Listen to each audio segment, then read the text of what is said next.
الله من شرور أنفسنا ومن سيئات أعمالنا من يهد الله فلا مضل له ومن يضلله فلا هادي له ونشهد أن لا إله إلا الله وحده لا شريك له ونشهد أن سيدنا ونبينا وشفينا وحبيبنا ورؤوفنا ورحيمنا ومولانا محمدا عبده ورسوله أما بعد فأعوذ بالله من الشيطان الرجيم بسم الله الرحمن الرحيم يا أيها الرسول بلغ ما أنزل إليك من ربك إن الله وملائكته يصلون على النبي يا أيها الذين آمنوا صلوا عليه وسلموا تسليما اللهم صل على سيدنا محمد وعلى آل سيدنا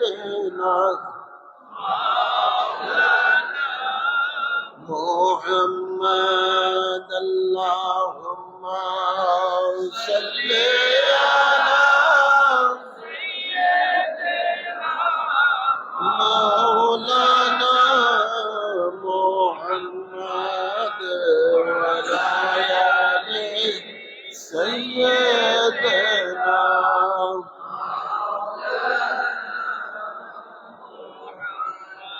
অজ্ঞতারে অন্ধকারে যখন ছিল এই ধরা আসিলেন তখন লয়ে কোরআনে নূরের নবী মুস্তাফা আল্লাহুম্মা সাল্লি আলা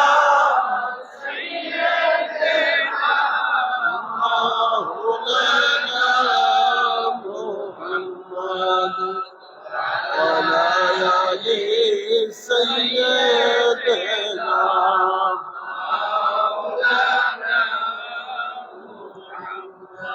وتوزره وتوكره قرآن তে ঘোষণা নবীজিকে তাজিম করা ইমানদারের নিশানা আল্লাহুম্মা সাল্লি আলা সাইয়্যিদিনা মাওলানা মুহাম্মদ ওয়া আলা আলি সাইয়্যিদিনা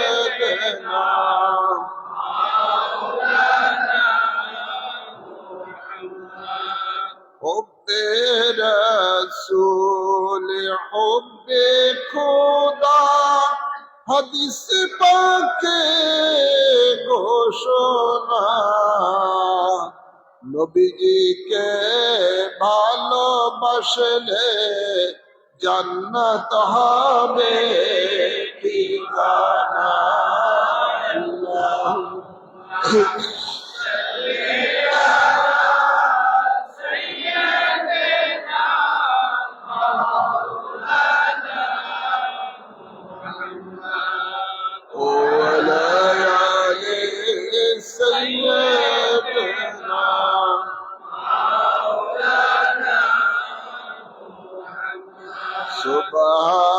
সুবহানাল্লাহ ওয়ালহামদুলিল্লাহ লা ইলাহা illallah, subhanallah, walhamdulillah.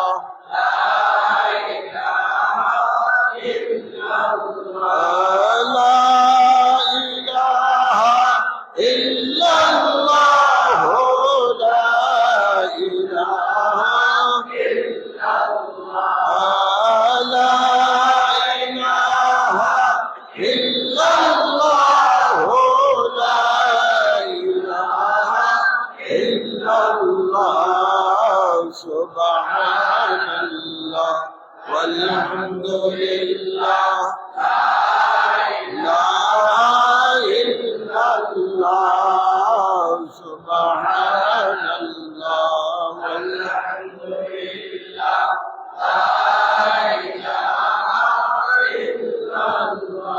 hasbi rabbi jallallah, ma fi qalbi ghayrullah, nur Muhammad sallallah, la ilaha illallah, nur Muhammad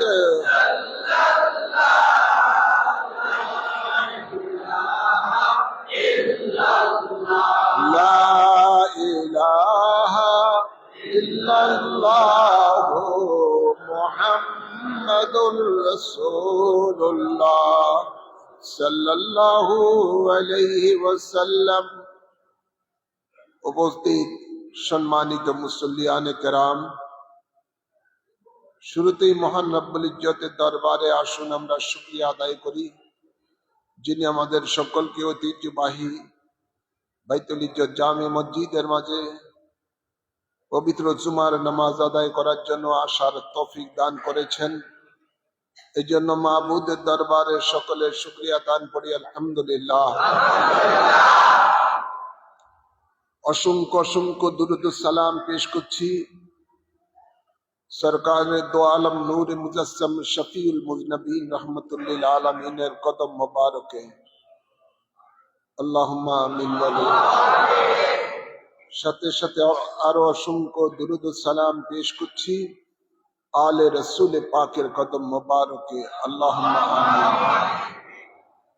আল্লাহ তাবারক ও তাআলা যুগে যুগে মানব জাতির হেদায়েতের জন্য, মানব জাতির মুক্তির জন্য, মানব জাতিকে আল্লাহমুখী করার জন্য অসংখ্য নবী এবং রসুলগণকে পৃথিবীর মধ্যে প্রেরণ করেছেন। 1 লক্ষ কি 2 লক্ষ 24,000 পয়গম্বর এই জমিনে আল্লাহ তাবারক ও তাআলা প্রেরণ করেছেন।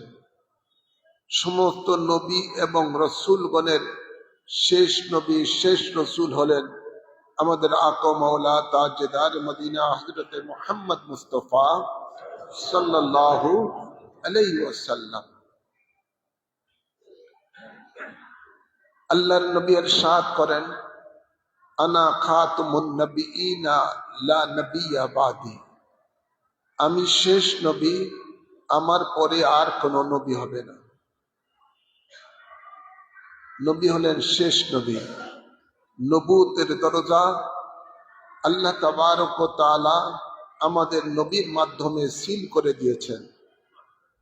কিয়ামত পর্যন্ত কোন শরীয়তালা নবী হোক, বেশরীয়তালা নবী হোক, জিল্লি নবী হোক, বুরুজি নবী হোক, কোন রকমের নবী রসুল আর কিয়ামত পর্যন্ত আল্লাহর পক্ষ থেকে আসবে না। সুবহানাল্লাহ বলেন। আমরাই শেষ নবীর উম্মত।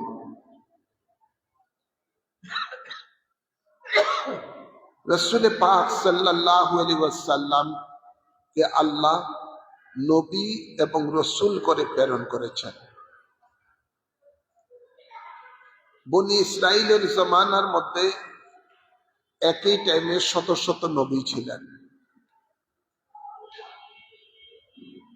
রসুল বলা হয় তাকে যার উপরে আসমানি কিতাব আল্লাহ নাজিল করেন।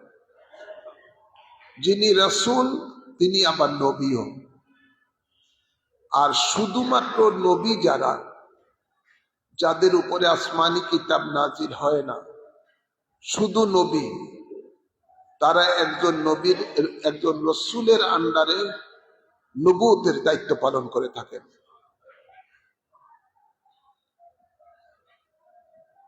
তো আমাদের নবী, তিনি রসুল, তিনি নবী।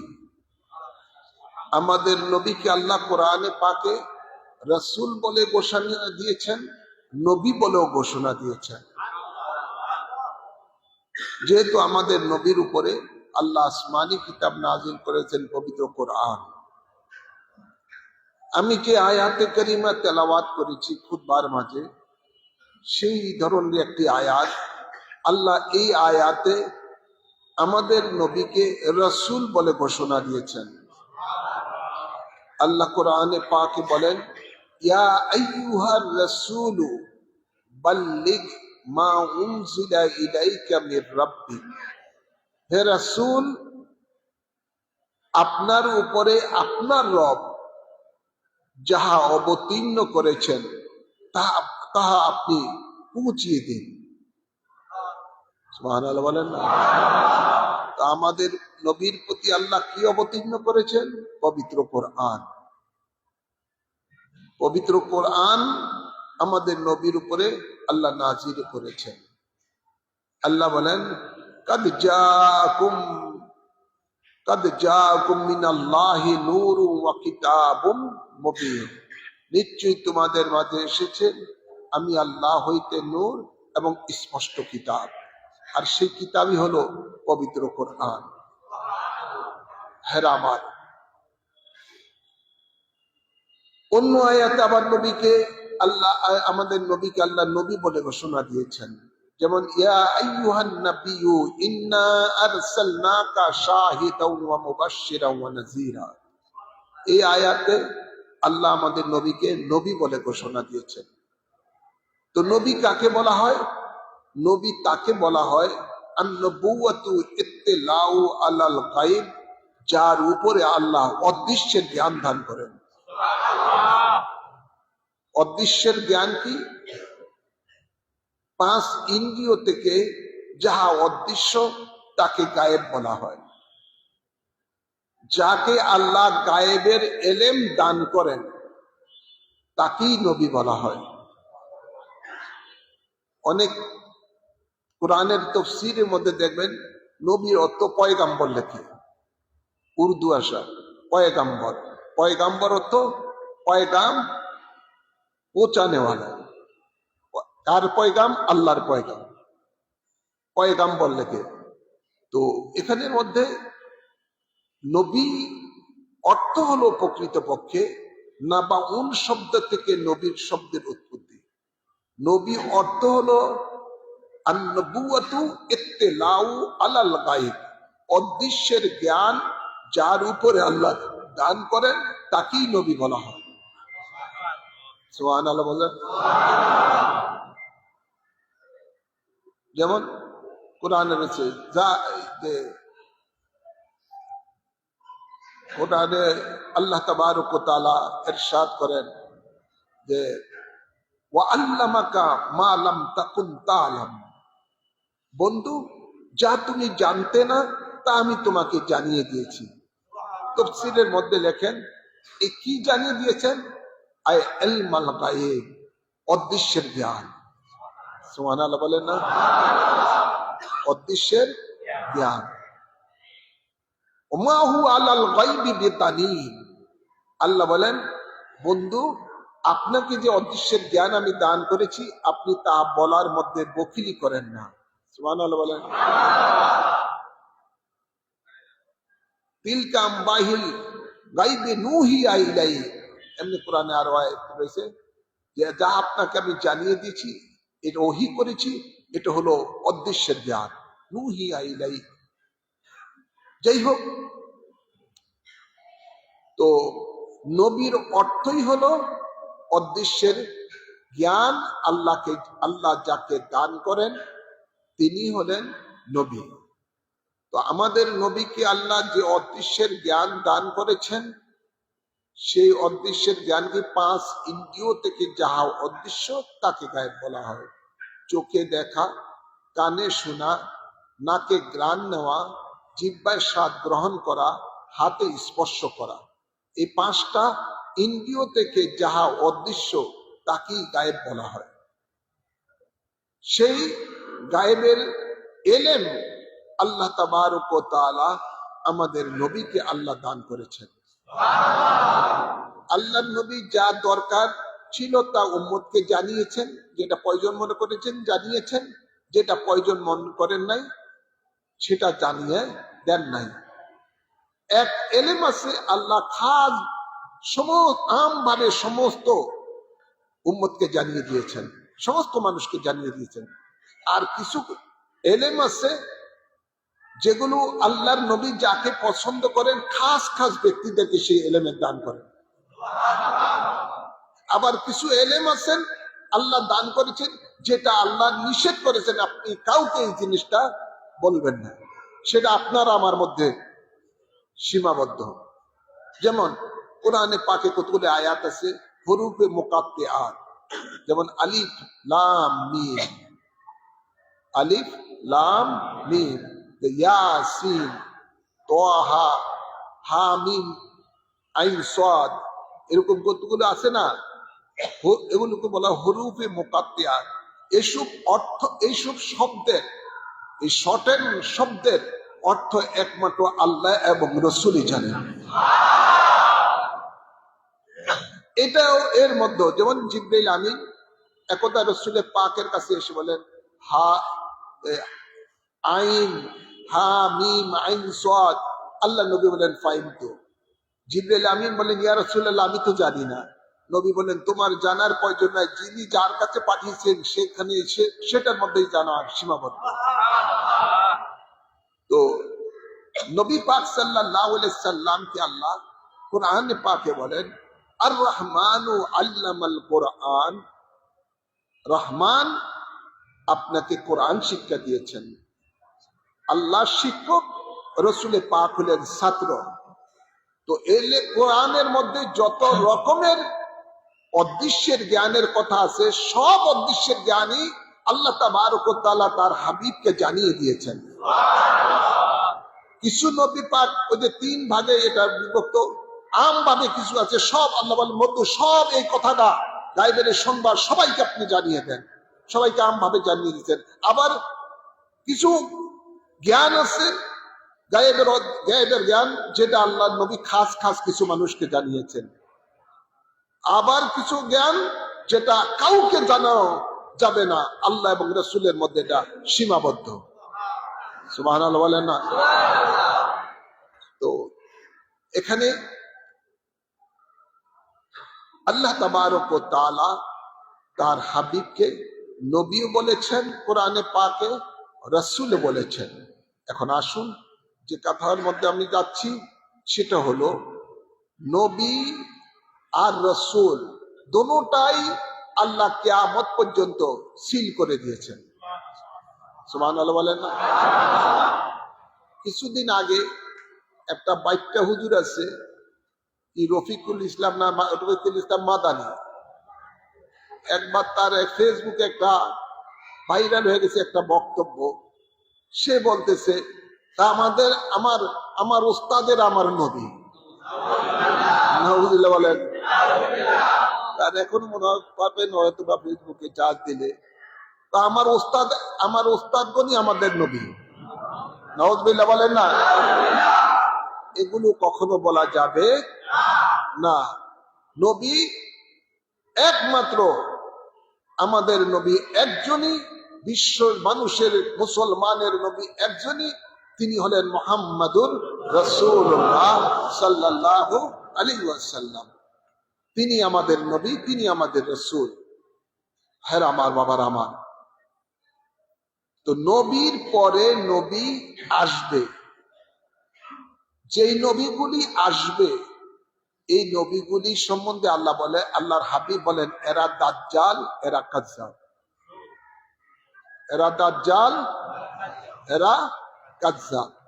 নবী বলেন সাতাকুনু ফি উম্মতি সালাসুনা কাজ্জাবুনা দাজ্জালুনা ইয়াজাবু কুল্লু আহাদিন মিনহুম ওয়া আন্নাহু নবিয়্যুন আনা খাতামুন নবিয়্যিনা লা নবিয়্যা বাদি। নবী বলেন, আমার পরে আমার উম্মতের মধ্যে 30 জন নবী দাবিদার হবে। তারা দাজ্জাল, তারা কাজ্জাব, মিথ্যাবাদী। নবী বলেন, আমি শেষ নবী, আমার পরে আর কোন নবী হবে না।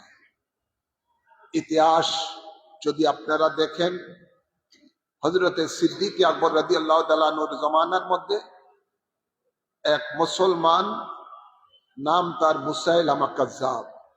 মুসাইলামা কাজ্জাব, টুপিওয়ালা, দাড়িওয়ালা, জুব্বাওয়ালা, নামাজিওয়ালা, দাবি করে বসলো সে নবী, সে নবী। হযরতে সিদ্দিক আকবর রাদিয়াল্লাহু তাআলা আনহু এই ভণ্ড নবীর বিরুদ্ধে জিহাদের ঘোষণা দিলেন। সে দাবি করার পরে তার অনেক উম্মত হয়ে গেছিল। পরে হযরতে সিদ্দিক আকবর রাদিয়াল্লাহু তাআলা আনহু তার বিরুদ্ধে যুদ্ধ ঘোষণা করে এই মুসলমান নামধারী ব্যক্তিদেরকে তিনি কতল করে দিলেন। কি করে দিলেন? কতল করে দিলেন, তার উম্মতকেও কতল করলেন। যেহেতু আল্লাহর নবীকে আল্লাহ উদ্দেশ্যের জ্ঞান দান করেছেন, কিয়ামত পর্যন্ত কি হবে না হবে রাসূল পাক যেটা প্রয়োজন ছিল সেটা উম্মতকে জানিয়ে দিয়েছেন। মুসাইলামা কাজ্জাবের নবুয়তের পরে আবারও নবী দাবি করে বসলো মুখতারে সাকাফি। নাম কি? মুখতারে সাকাফি। যে লোকটা আওলাদে রাসূল ইমাম হুসাইন রাদিয়াল্লাহু তাআলা আনহু রক্তের বদলা নিয়েছেন। এজিদ বাহিনীর বিরুদ্ধে কারবালা জমিনে কারা কারা আওলাদে রাসূলের বিরুদ্ধে যুদ্ধ করেছিল, ওদেরকে খুঁজে খুঁজে বের করে বিশাল বাহিনী তৈরি করে এগুলোকে সব জাহান্নামে পাঠিয়েছে। এই মুখতারে সাকাফি একজন বড় মুসলিম লিডার হয়ে গেছিল। তার উপরে শয়তানি কি সোয়ার হয়েছে, সেও নবী দাবি করে বলল। নাউযুবিল্লাহ বলতেন না, নবী দাবি করে ফেলল। নবী দাবি করার কারণে এই মুখতার সাকাফিকে আপনার ওয়াসি, হযরত ওয়াসি, যে ওয়াসি বদর ওহুদের যুদ্ধে নবী পাকের চাচা হযরতে আমির হামজাকে নৃশংসভাবে শহীদ করেছেন। মক্কা বিজয়ের পরে এই ওয়াসি রাসূল পাকের কাছে আসলেন ইসলাম ধর্ম গ্রহণ করার জন্য। নবী পাক তাকে দেখে তার থেকে চেহারা মোবারক অন্যদিকে ফিরিয়ে নিলেন। যেদিকে ফিরিয়ে নিলেন রাসূল পাক চেহারা মোবারক, সেই দিকে আবার সে গেল। বললেন, ইয়া রাসূলুল্লাহ, আমাকে আপনি ইসলাম ধর্মের মধ্যে দীক্ষিত করুন। আল্লাহ নবীজি আবারও তার থেকে চেহারা ফিরিয়ে অন্যদিকে নিয়ে গেলেন। যেদিকে চেহারা ফিরাইছেন আবার সেদিকে গিয়ে ওয়াসি বলতেছে, আমাকে ইসলাম ধর্মের মধ্যে দীক্ষিত করুন। এভাবে 3 বার এই রকম হওয়ার পরে অবশেষে নবী বললেন, আমি তোমাকে একটা শর্তে ইসলাম ধর্ম গ্রহণ করাইতে পারি। কি শর্ত? তুমি ইসলাম ধর্ম গ্রহণ করার পরে আর কখনো আমার সামনে আসবে না। সে বললেন, ইয়া রাসূলুল্লাহ, কেন? কি? ও দেখো, তুমি আমার সামনে আসলে আমার চাচার কথা মনে পড়ে যায়। আমার চাচার নাক কেটেছো, কান কেটেছো, চোখ উপড়ে ফেলেছো, ঠোঁট কেটেছো, বুক চিরে কলিজা ছিঁড়ে নিয়ে গেছো, এই দৃশ্য আমার চোখে ভাইসা ওঠে। সুতরাং তুমি আমার সামনে আর আসবে না। সে রাজি হলেন। আল্লাহ নবী তাকে ইসলাম ধর্ম গ্রহণ করালেন। ইসলাম ধর্মে দীক্ষিত হলেন ওয়াসি। তখন সে বললেন, ইয়া রাসূলুল্লাহ সাল্লাল্লাহু আলাইহি ওয়াসাল্লাম, যেই বল্লম দ্বারা আপনার চাচাকে আমি শহীদ করেছি, ওই বল্লম দ্বারা আপনার বড় একটা শত্রুকে হত্যা না করা পর্যন্ত আল্লাহ যেন আমার মৃত্যু না দেয়। সুবহানাল্লাহ বলতেন না? এই ওয়াহাশী পরবর্তীতে এই মুসাইলামা ইয়ারে এই আপনার মুক্তারে সাকাফিকে সেই বল্লম দ্বারা হত্যা করে ফেলেছে। নবীর বড় দুশ্মন, যেহেতু নবীর বড় দুশ্মন যারা নবী দাবি করে। ভাইয়ের আমার, এরপরে নবী দাবি করলো লকিত ইবনে মালিক, নবী দাবি করলো সাজা, নবী দাবি করলো সুজা, একটা মহিলা পর্যন্ত নবী দাবি করলো। তারপরে নবী দাবি করলো বাহুল্লাহ ইরানি, ইরান দেশে বাড়ি তার, যার সম্প্রদায় যার দলের নাম হলো বাহাই সম্প্রদায়। এরপরে নবী দাবি করলো মির্জা গোলাম মোহাম্মদ কাদিয়ানি। সে বলল আমি শরীয়তালা নবী নই, আমি বেশরীয়তালা নবী, মাঝে মাঝে আমার উপরে ওহী নাযিল হয়। নাউযুবিল্লাহ বলেন। লাস্ট প্রায় 1300 বছর পরে ভারতের মধ্যে ইলিয়াস মেওয়াতি নামে এক ব্যক্তি, সে নবী দাবি করে বলল। কিভাবে? সে তার বইয়ের মধ্যে লেখে মলফুজাতে, मुझको मेरे उस्ताद के घर से वरासत नबूवत का तोहफा मिला है। আমি আমার উস্তাদের ঘরের থেকে ওয়ারিস সূত্রে নবুয়ত পাইছি।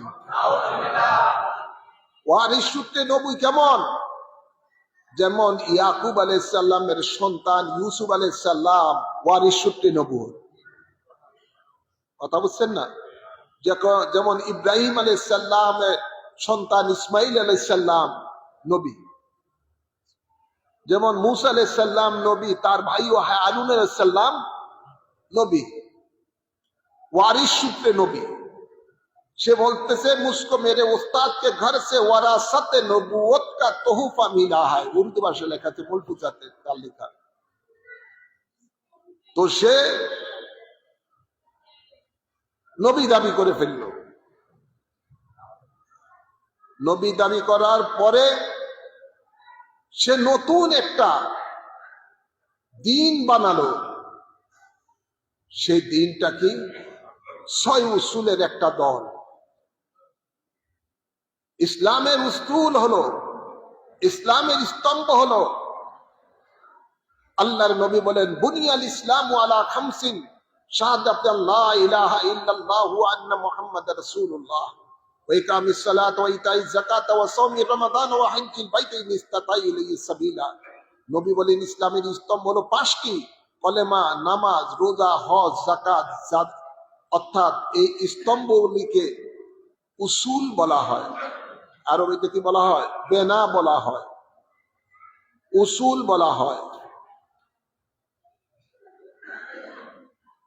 আর ইলিয়াস মেওয়াতি সে নবী দাবি করার পরে ইসলামের বুনিয়াদ থেকে 2টি বুনিয়াদ নিয়েছেন, কলেমা, নামাজ, আর তিনি 4টা মন গড়া, তার মন গড়া 4টা উসুল বানিয়েছেন।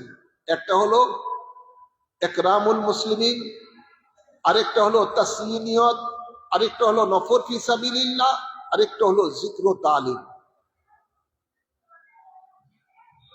এই 6 উসুলের একটা দল বানিয়েছেন, সেই দলের নাম দিলেন তাবলীগ জামাত। কি নাম দিলেন? তাবলীগ জামাত। এটার বয়স মাত্র 100 বছর। এই দলের বয়স মাত্র 100 বছরের মতো। সেই দলের এই প্রতিষ্ঠাতা ইলিয়াস মেওয়াতি বলতেছে আমি এই দলের নিয়ম কানুন সবকিছু আমি স্বপ্নে পেয়েছি। মনে রাখবেন, একমাত্র নবী রসুলের স্বপ্নই হলো শরীয়তের দলিল। কোন পীর বলেন, বুজুর্গ বলেন, কোন আলেম বলেন, কারো স্বপ্ন ইসলামের দলিল হতে পারে না, ইসলামের দলিল হতে পারে না। একমাত্র নবী রাসূলের স্বপ্ন হলো ইসলামের দলিল। সে বলতেছে তার কিতাবের মধ্যে, दुनिया में दो ही किस्म की मुसलमान है, तीसरी किस्म की कोई मुसलमान नहीं। और दुनियाते दुई किस्मेर मुसलमान, তৃতীয় প্রকারের কোন মুসলমান নাই। সে দুই কিসিমের মুসলমান কি? যে এই 6 উসুলের তাবলীগ করে সে মুসলমান, যে এই তাবলীগের সাহায্য করে, দলকে সাহায্য করে, তারা মুসলমান। তো তার এই কথা দ্বারা আল্লাহর হাবিব হতে 1400 বছর পর্যন্ত, 1350 বছর পর্যন্ত কোন মুসলমান এই 6 উসুলের তাবলীগ করে না। প্রত্যেক আল্লাহর হাবিব হতে 1350 বছর পর্যন্ত সমস্ত বুজুর্গানে দ্বীন 5 ইসলামের উসুলের তাবলীগ করেছেন। কয় উসুল? 5 উসুল। এই 5 উসুলের দ্বীনের তাবলীগ করেছেন। 6 উসুলের দ্বীনের তাবলীগ কেউ করে নাই। সেই একমাত্র ইসলামের মধ্যে এ পর্যন্ত ভণ্ড নবী যত বের হয়েছে, কোন ভণ্ড নবী ইসলামের উসুলের মধ্যে হাত দেয় নাই। একমাত্র ইলিয়াস নবী ইসলামের উসুলের উপর হাত দিয়েছে। অন্য কোন এই ভণ্ড নবীর কারো কেউ হাত দেয় না ইসলামের উসুলের উপর। এমনকি কাদিয়ানিও দেয় নাই। বাংলাদেশে তো কাদিয়ানি আছে, কাদিয়ানিও দেয় নাই। তার বইয়ের মধ্যে সে লেখে, মুলফুজাতে, তার দলকে বলতেছে, তোমরা বেদিন মুলহিদের কাছে এই 6 উসুলের দ্বীনের দাওয়াত নিয়ে যাও। এখন তারা এই 6 উসুলের দ্বীনের দাওয়াত তাদের প্রতিষ্ঠাতার নির্দেশ অনুযায়ী বেদিন মুলহিদের কাছে নিয়ে যায়। তো ওরা কি 5 ইসলামের স্তম্ভ বিশ্বাসী যারা উম্মতে মুহাম্মদী কি তারা বেদিন মুলহিদ মনে করে? তাই তো তারা মুসলমানের কাছে এই 6 উসুলের দ্বীনের দাওয়াত নিয়ে যায়। আমাদেরকে বেদিন মুলহিদ মনে করে আমাদের কাছে দ্বীনের 6 উসুলের দ্বীনের দাওয়াত নিয়ে যায়। গভীর খেয়াল করে শুনুন। সে একদিন তার হেকিমের কাছে গেলেন, আমার ইদানিং কালে মাথার মধ্যে খুশকি হওয়ার কারণে ঘুম কম হয়, ঘুম কম হওয়ার কারণে আমি স্বপ্নে কম দেখি, আর স্বপ্নে কম দেখলে তার দিক নির্দেশনা কম পাইতেছে। তখন হেকিম সাহেব পরামর্শ দিলেন, তুমি তোমার ঘুমানোর আগে ঠান্ডা তৈল মাথায় দিয়ে ঘুমাইও, তো তোমার ঘুম ভালো হবে। আর ঘুম ভালো হইলে তার ওই স্বপ্নে তার পাবে, তার স্বপ্ন বেশি হবে। হ্যাঁ আমার এই দলের আরো জঘন্য জঘন্য কতগুলি কথাবার্তা, আকীদা এদের রয়েছে। এখন আমি বলতে চাই এটাই, প্রথমত এই দলের প্রতিষ্ঠাতা সবচেয়ে বড় অন্যায় করেছে, সেটা হলো সে নবী দাবি করেছে। দ্বিতীয়ত হলো সে ইসলামের স্তম্ভকে উসুলকে পরিবর্তন করে 6 উসুলের দ্বীনের দাওয়াতের একটা নতুন দল বানিয়েছে, উসুলকে পরিবর্তন করেছে। 3 নম্বর হলো সে বলতেছে তোমরা বেদিন মুলহিদের কাছে এই 6 উসুলের দ্বীনের দাওয়াত নিয়ে যাও।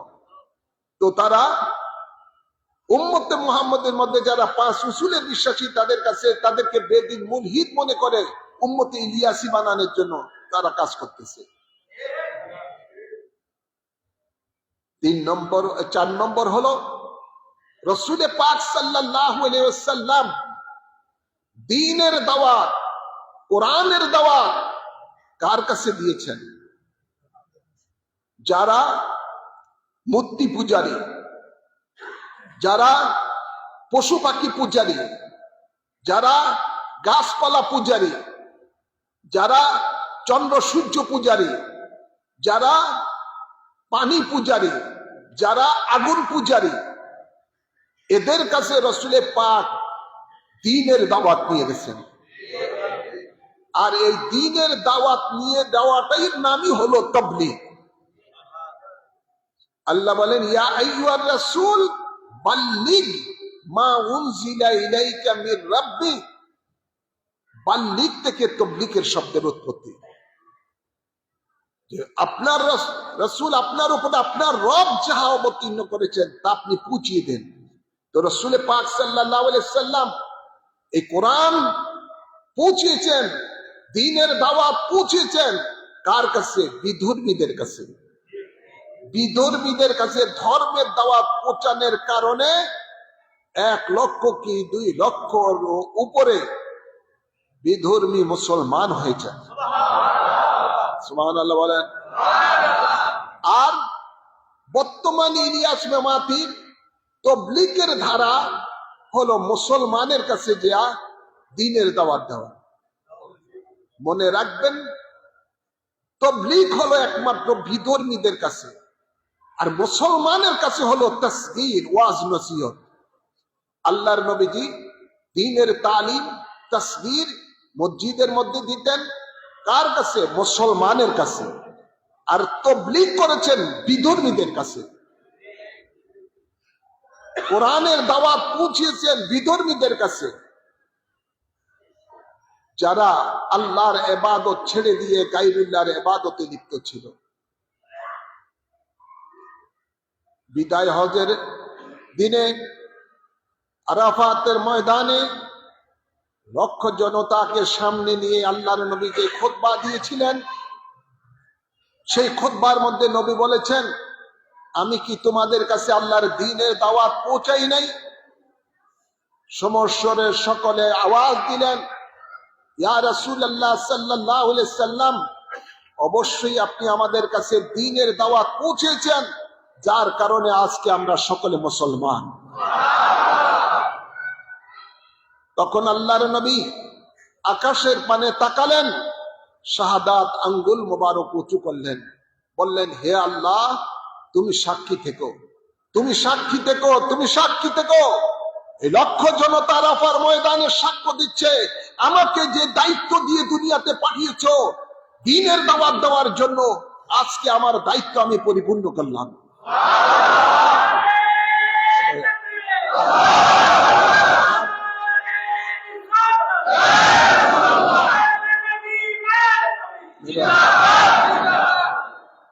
আল্লাহর নবী সেদিন বলেন, আল্লাহ, তুমি আমাকে যে দায়িত্ব দিয়েছো কোরআন পৌঁছে দেওয়ার জন্য, দ্বীনের দাওয়াত দেওয়ার জন্য, আজ আমি সে দ্বীনের দাওয়াত দিয়েছি। এই লক্ষ লক্ষ জনতা আজকে আরাফার ময়দানে সাক্ষ্য দিচ্ছে। ভাইয়ের আমার, সেই দিনে, সেই মুহূর্তে আল্লাহ জিবরাইল আমিনকে পাঠিয়ে দিলেন আয়াতে কারিমা নিয়ে, আল ইয়াউমা আকমালতু লাকুম দীনাকুম ওয়া আতমামতু আলাইকুম নি'মাতি ওয়া রাদিতু লাকুমুল ইসলাম দীনা। জোরে বলুন সুবহানাল্লাহ।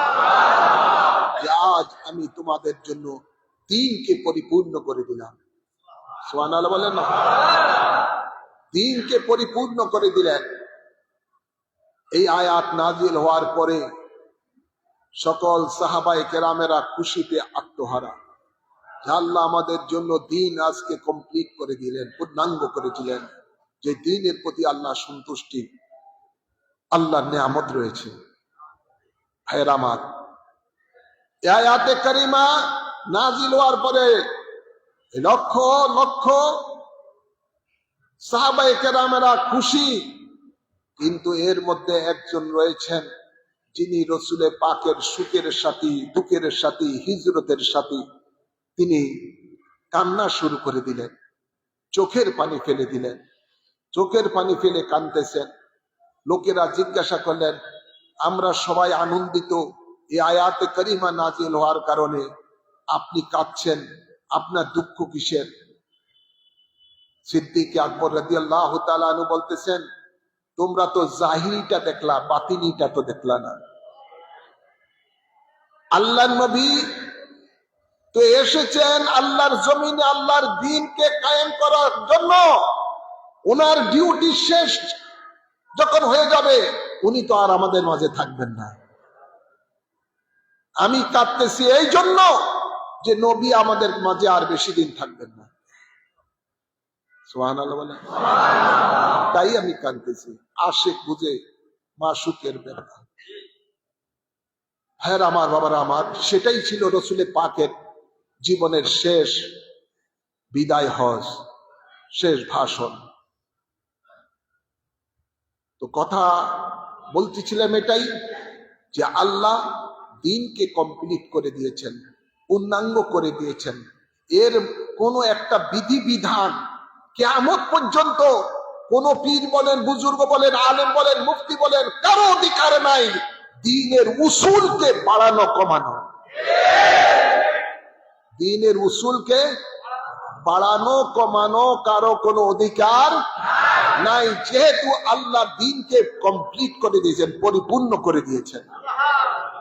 তো ইলিয়াস নামাতির কোন অধিকারে ইসলামের স্তম্ভকে, উসুলকে পরিবর্তন করেছে?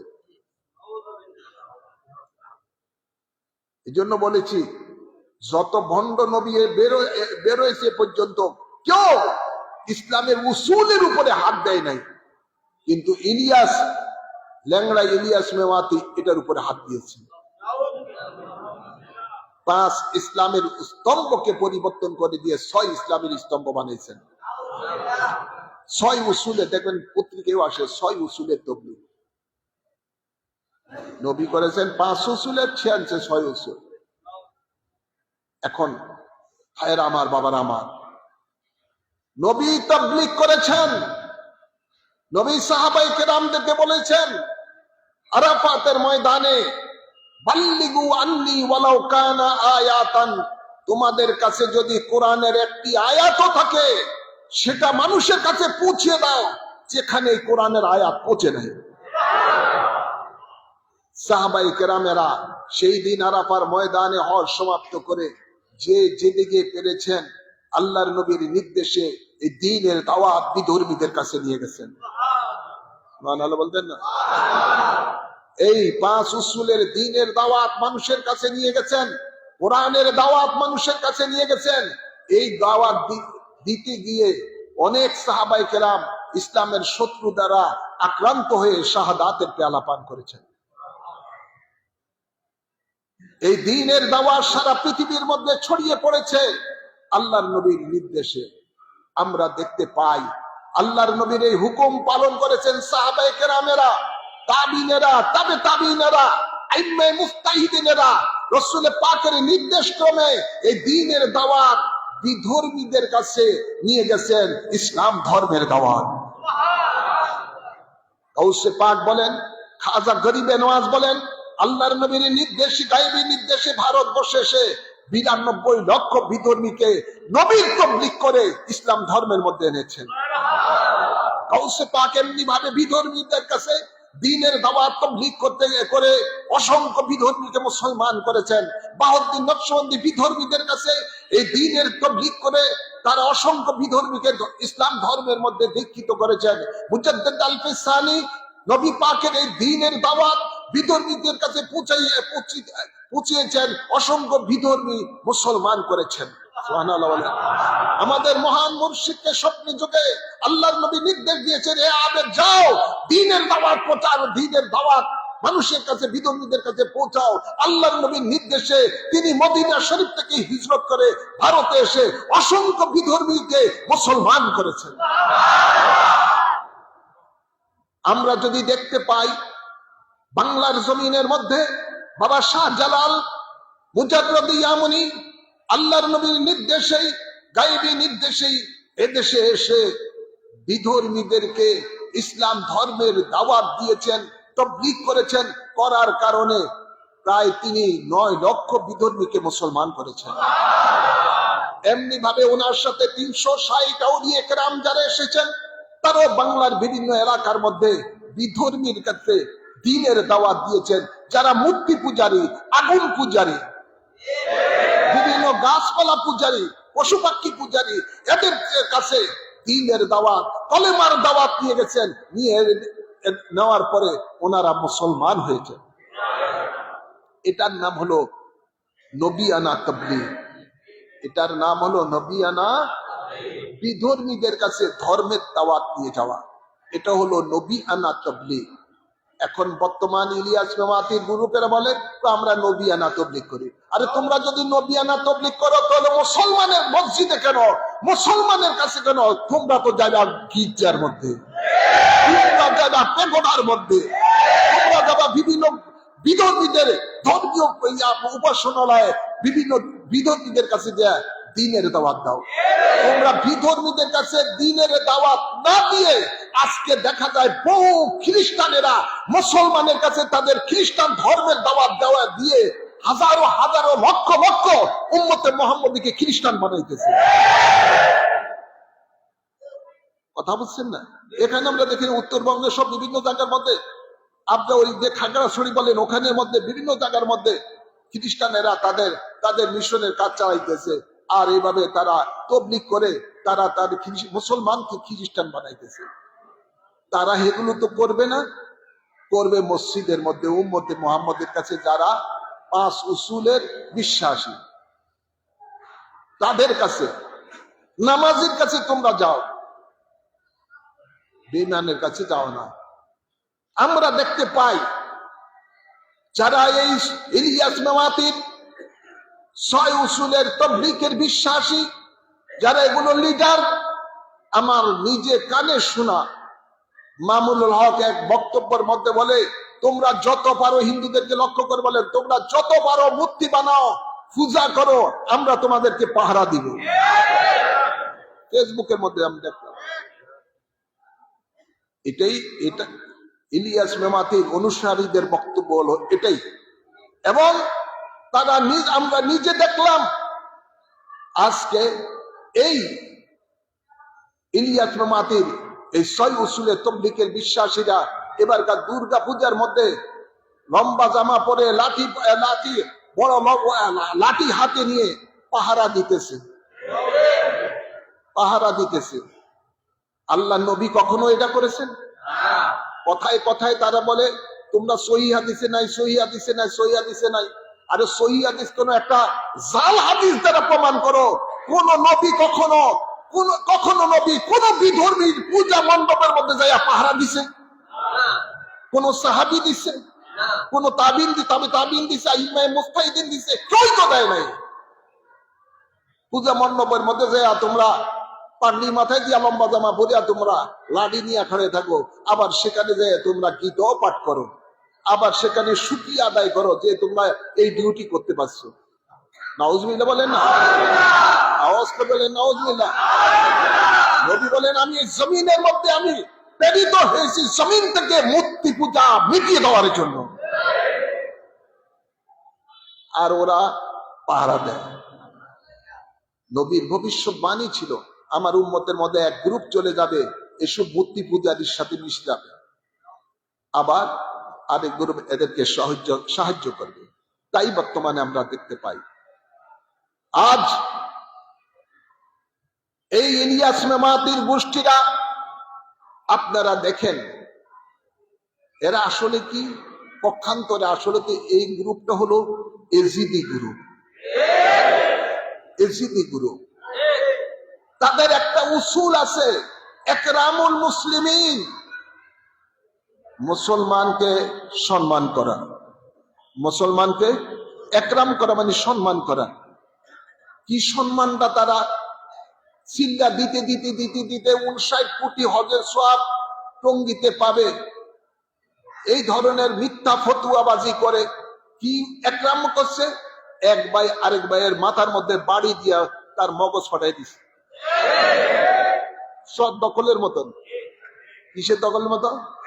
আগে শুনতাম বাংলাদেশের বিভিন্ন এই চাঁদপুরের মতো বিভিন্ন চর ভাসত, এই চর দখল করার জন্য একটা গ্রুপ থাকতো, আরেক গ্রুপটা তো সে দখল করবে, এভাবে সরকারি এগুলি খাত জমিন চর দখল, এদিনে মারামারি হয়তো অনেক ফিরাফিরি হইতো। ইদানিং কালে আমরা দেখতে পাই টঙ্গীর ইস্তেমার চর দখলের মতন এমন একরাম করছে, কয় 7 জন মারা গেছে, কয় 4 জন মারা গেছে, বিভিন্ন শত শত নয়, আমার মনে হয় 1000-এর উপরে মাথা ফাইটা এখন হাসপাতালে আছে। এটা হলো তাদের আধুনিক একরাম, কি আধুনিক একরাম। ভাইয়ের আমার, বাবার আমার, মনে রাখবেন আল্লাহর নবী রহমতুল্লিল আলামিন বলতেছেন, বুখারী শরীফের হাদিস, আল মুসলিমু মান সালিমা আল মুসলিমুনা মিন লিসানি ওয়া ইয়াদিহি, মুসলমান হলো সেই ব্যক্তি যার কথার দ্বারা, হাতের দ্বারা আরেকটা মুসলমান নিরাপদ থাকে। তো তাদের দ্বারা কি মুসলমান নিরাপদ আছে? ওরা তো একটা আরেকটারে স্বার্থের জন্য কাফের কয়, এই জন্য একটা আরেকটারে ফিদা ইচ্ছা মতো ফিটা। কথা বুঝছেন না ভাইরা আমার? শুধু তাই নয়, বাংলাদেশের জাতীয় মসজিদ বাইতুল মোকাররমের মধ্যে আমরা দেখতে পাই একদল আরেক দলের আধিপত্য বিস্তার করার জন্য সেখানে জুতা মারামারি, জুতার বাক্সা পর্যন্ত একটা আরেকটারে মারে, পুরা মসজিদকে অপবিত্র করেছে। নাউজুবিল্লাহ বলে, আওয়াজ করে বলে না নাউজুবিল্লাহ। কখনো কাকরাইলের আধিপত্য নিয়ে মারামারি, কখনো বাইতুল মোকাররম সব বিভিন্ন মসজিদের আধিপত্য নিয়ে মারামারি, এবারকার খোদ ইস্তেমার জায়গা নিয়ে মারামারি। কি বলেন? মনে রাখবেন একটি কথা, মসজিদ আল্লাহর পবিত্র ঘর। যে মসজিদকে আল্লাহর ঘর বলা হয়েছে, যে মসজিদ আল্লাহর নবী বলেন পৃথিবীর মধ্যে সবচেয়ে উত্তম উৎকৃষ্ট স্থান হলো মসজিদ, আর নিকৃষ্ট জায়গা হলো বাজার। কথা বলছেন না? সেই পবিত্র মসজিদ, যে মসজিদে শায়ের আল্লাহর মধ্যে অন্তর্ভুক্ত, আল্লাহর নিদর্শনের মধ্যে অন্তর্ভুক্ত, সেই মসজিদের কে তারা অপবিত্র করে, সেখানে থেকে রাত্রি যাপন করে অনেক যুবকেরা পর্যন্ত স্বপ্নদোষ হয়। নাউজুবিল্লাহ বলেন, আওয়াজ করে বলেন।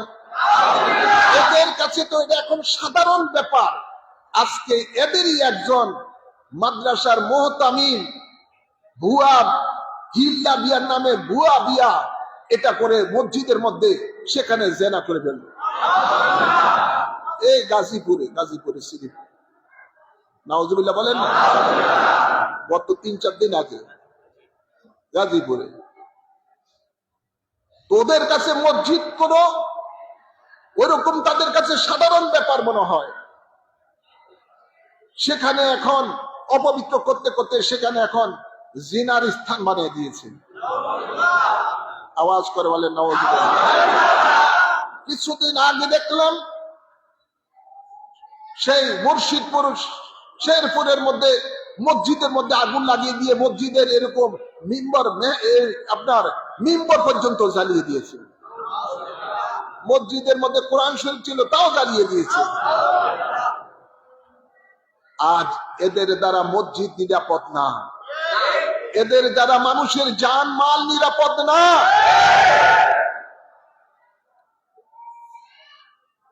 আপনারা দেখুন, ওদের অপকর্ম করতে করতে সীমা ছাড়িয়ে গিয়েছে। তাই সময়ের দাবি, সরকার যেন অচিরেই এই দলকে নিষিদ্ধ দল হিসাবে ঘোষণা করে। এরা ইসলামের শত্রু, এরা মানবতার শত্রু, এরা মানুষের জান মালের শত্রু, আল্লাহর ঘরেরও শত্রু। আপনারা দেখেন, কথা লম্বা করে করতেছি না। আল্লাহর নবী বলেন, আফজালুল জিহাদে কালেমাতুল হক ইনদা সুলতানিল আজ্জা,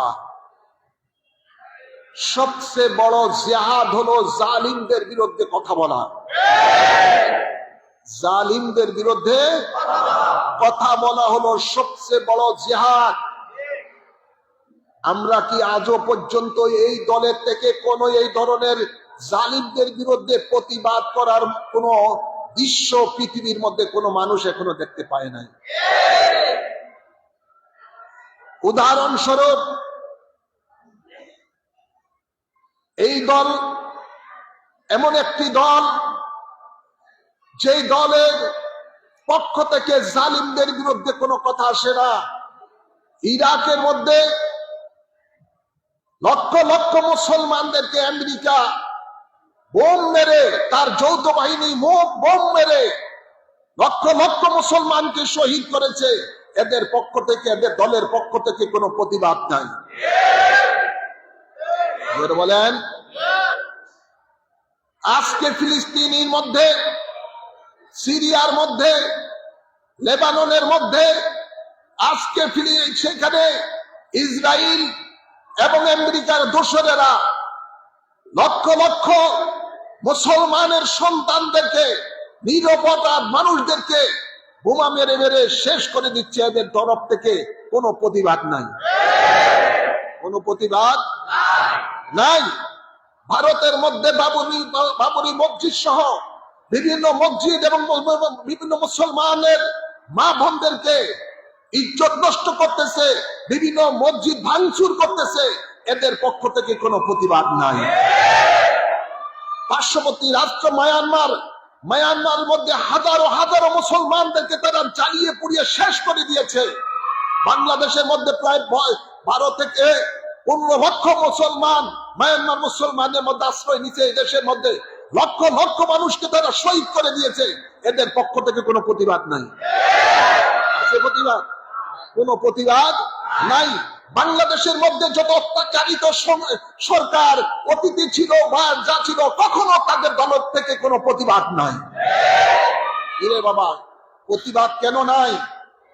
এই জন্য নাই, আল্লাহ নবী সহিহ হাদিস, বুখারী শরীফের হাদিস, আল্লাহ নবী বলেন, আস-সাকিতু আনিল হক্কি শাইতানিন আকরাস, যে সত্য কথা বলে না সে বোবা শয়তান।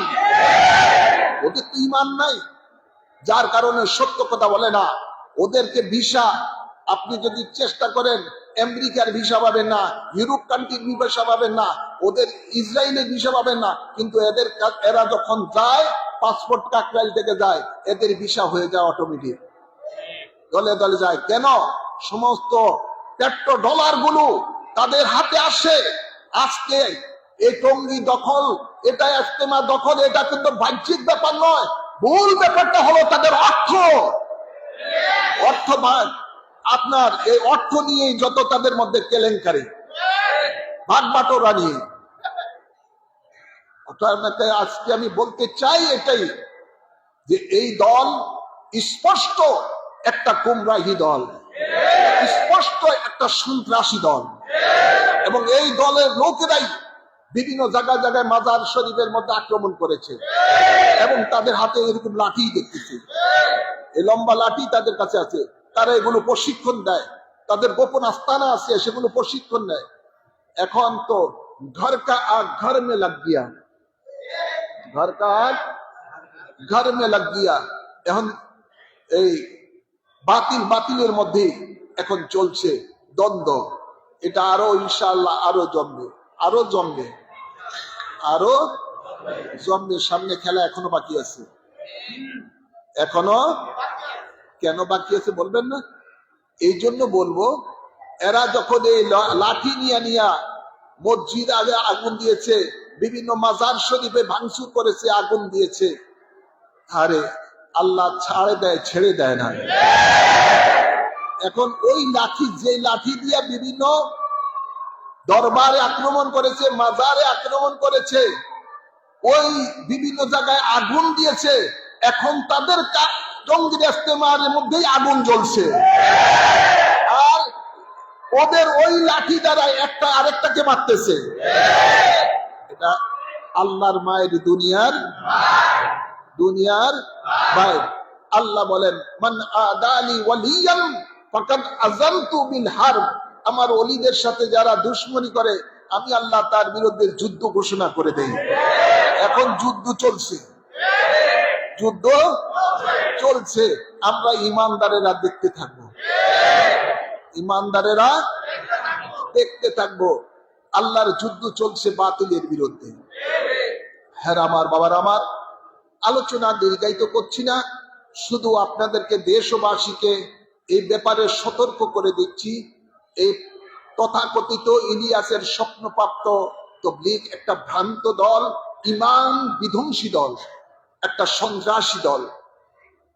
এই দলের থেকে সকলে সাবধান থাকবেন। আর সরকারকে বলবো, হাজার হাজার কোটি টাকার সম্পদ, অত্যন্ত দামি সম্পদ, সেই টঙ্গীর ইস্তেমার সম্পদ, এটা যেন জনগণের সম্পদ, যেন জনগণের কাছে ফিরে আসে। এখানে যেন নতুন নতুন সরকারি ইন্ডাস্ট্রিজ গড়ে তুলে এই জায়গার মধ্যে মানুষের জন্য কর্মসংস্থান ব্যবস্থা হয়ে যায়। কি বলেন?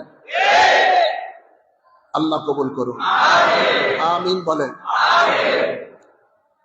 আজ আমরা আহলে সুন্নাত ওয়াল জামাতের উলামায়ে কেরামরা দীর্ঘদিন ধরে এই দাবি করতেছে এই দল ভ্রান্ত দল, জাতির সামনে আজকে উন্মুক্ত হয়ে গেছে। এটা একটা ভ্রান্ত দল। ভাইয়ের আমার, ওরা একটা আরেকটারে মারে, মরার পরে কয় শহীদ হয়েছে। এটা কোন যুদ্ধে কোন বিধর্মীদের সাথে যুদ্ধ করে শহীদ হয়েছে? শয়তানি ছাড়া আর অন্য কিছু না। তাই এই দলকে কখনো আপনারা কোনো মসজিদে ঢুকতে দিবেন না, কোন লোক এই দলের মধ্যে যে যাবেন না, ঈমান নষ্ট হয়ে যাবে। মনে রাখবেন, লা রুহবানিয়াতা ফিদ্দীন, ইসলামের মধ্যে কোনো বৈরাগ্যতা নাই, ইসলামের মধ্যে কোনো বৈরাগ্যতা নাই। একদা এক যুবক রাসূল পাকের কাছে এসে বলেন, ইয়া রাসূলুল্লাহ, আমি জিহাদে যাব, জিহাদে গেলে অনেক সওয়াব, জিহাদের শহীদ হইলে, মরলে শহীদ, বাঁচলে গাজী, তার জন্য জান্নাত উন্মুক্ত। আমি জিহাদে যাব। নবী বলেন, তুমি জিহাদে যাবে ভালো কথা, আমি জানতে চাই তোমার ঘরে কেউ আসে নাকি? ইয়া রাসূলুল্লাহ সাল্লাল্লাহু আলাইহি ওয়াসাল্লাম, আমার ঘরে আমার বৃদ্ধ মা আছে। আল্লাহ নবী বলেন, যাও, তোমাকে যুদ্ধে যেতে হবে না, তোমার মায়ের সেবা করো, সেখানে তোমার জান্নাত, সেখানেই তোমার জান্নাত। তুমি শীতের দিকে ঘাটতি নিয়ে বাড়িয়ে গেছো, বৈরাগ্যের মতো বাড়িয়ে গেছো, তোমার ঘরের মধ্যে মা বাপ অসুস্থ, তাকে একটু গরম পানি করে দিয়ে তুমি ওযুর ব্যবস্থা করো। আরে তোমার জান্নাত তো মা বাপের কদমের নিচে। তোমার সন্তান ইয়াবা খায়, তোমার সন্তান নেশা করে, তোমার সন্তান বেনামাজি, সেই দিকে খবর নাই, তুমি গাড়ি নিয়ে বাড়িয়ে গেছি তিন চিল্লা দেওয়ার জন্য। এটার নাম ইসলাম নয়। আল্লাহ বলেন, কু আনফুসাকুম ওয়া আহলিকুম নারা, তুমি নিজে জাহান্নামের আগুন থেকে বাঁচো, তোমার আলকে তোমাকে জাহান্নামের আগুন থেকে বাঁচাও। তুমি 5 ওয়াক্ত নামাজ পড়ো, হারাম হালাল বেঁচে চলো, আর তোমার সন্তানদেরকে নামাজি বানাও, মা বাপের সেবা করো, স্ত্রীর হক আদায় করো, তোমার তো জান্নাত এখানে। গাড়ির ভিতরে জান্নাত নাই, গাড়ির ভিতরে টঙ্গী ইজতেমা ফিটাফিটির মধ্যে জান্নাত নাই, মাথা মাঠামাঠির মধ্যে জান্নাত নাই। জান্নাত তো তোমার ঘরের মধ্যে। আল জান্নাতু তাহতা আকদামুল উম্মাহাত, নবী বলেন, তোমার মায়ের কদমের নিচে তোমার জান্নাত, মা বাপের সেবার মধ্যে তোমার জান্নাত। কথা বলছেন না? আল্লাহ এদেরকে হেদায়েত দান করুন, আমিন বলেন, আমিন বলেন। আজকের আলোচনা এখানে ইতি টানলাম। ওয়া মা আলাইনা ইল্লাল বালাগ।